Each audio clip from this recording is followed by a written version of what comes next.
स्वागत है study with are के गौतम यूट्यूब चैनल में। आज देखेंगे जनरल साइंस के क्वेश्चन जो बहुत महत्वपूर्ण प्रश्न हैं।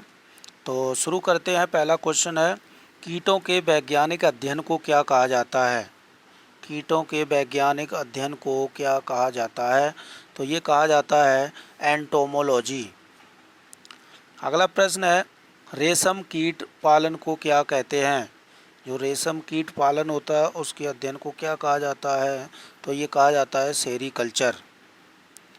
अगला प्रश्न है, मधुमक्खी पालन को क्या कहा जाता है? मधुमक्खी पालन को कहा जाता है एपीकल्चर।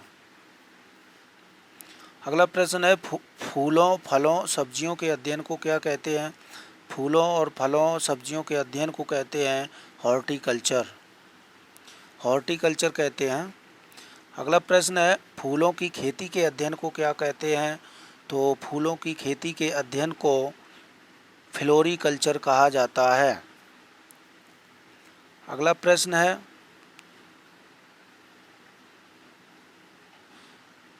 सील किस जाति का है? सील किस जाति का है? तो ये है स्तनपायी में आता है। अगला प्रश्न है, मृदा अध्ययन को क्या कहा जाता है? तो मृदा के अध्ययन को कहते हैं पेडोलॉजी कहते हैं। अगला प्रश्न है, सांप के जहरीले विषदंत होते हैं जो रूपांतरित होते हैं। किसके रूपांतरित होते हैं सांप के जहरीले विषदंत? तो ये होते हैं जंबिका दंत। जंबिका दंत में रूपांतरित होते हैं। अगला प्रश्न है, किस ग्रुप के जंतु प्रायः रात्रिचर होते हैं? रात्रिचर होते हैं। तो ये होते हैं मच्छर, चमगादड़, उल्लू। मच्छर, चमगादड़, उल्लू ये रात्रिचर होते हैं।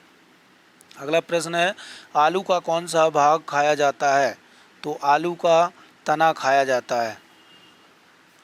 अगला प्रश्न है, पक्षियों का अध्ययन क्या कहलाता है? पक्षियों का अध्ययन कहलाता है ऑर्निथोलॉजी। ऑर्निथोलॉजी का कहलाता है। अगला प्रश्न है, अफीम प्राप्त किया जाता है। अफीम किससे प्राप्त किया जाता है? तो ये किया जाता है बिना पके फल के लेटेक्स से। अगला प्रश्न है, एजोला है एक। एजोला क्या है? तो ये है जलीय फर्न है, ये जल में पनपता है। अगला प्रश्न है, क्विनैन जो मलेरिया के इलाज में प्रयोग की जाती है सिनकोना पादप के किस भाग से आती है? ये किससे प्राप्त की जाती है? तो ये की जाती है छाल से। सिनकोना पौधे की छाल से प्राप्त की जाती है क्विनैन। अगला प्रश्न है, हमारे शरीर का अधिकतम भार किस से बना है? हमारे शरीर का अधिकतम भार किस से बना है? तो ये बना है जल से। हमारे शरीर में 65 से 80% जल होता है। तो ये थे आज के महत्वपूर्ण प्रश्न। वीडियो अच्छा लगा हो तो लाइक और सब्सक्राइब जरूर करें। Thank you.